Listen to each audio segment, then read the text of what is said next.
بسم اللہ الرحمن الرحیم۔ حدیث نمبر 2۔ ایک شخص حارث بن ہشام نامی نے حضرت صلی اللہ علیہ وآلہ وسلم سے سوال کیا تھا کہ حضور آپ پر وحی کیسے نازل ہوتی ہے؟ آپ صلی اللہ علیہ وآلہ وسلم نے فرمایا کہ وحی نازل ہوتے وقت کبھی مجھ کو گھنٹی کی سی آواز محسوس ہوتی ہے اور وحی کی یہ کیفیت مجھ پر بہت شاپ گزرتی ہے۔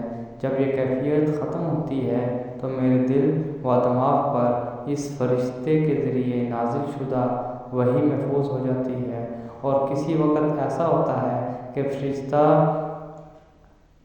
بشکل انسان میرے پاس آتا ہے اور مجھ سے کلام کرتا ہے، بس میں اس کا کہا ہوا یاد رکھ لیتا ہوں۔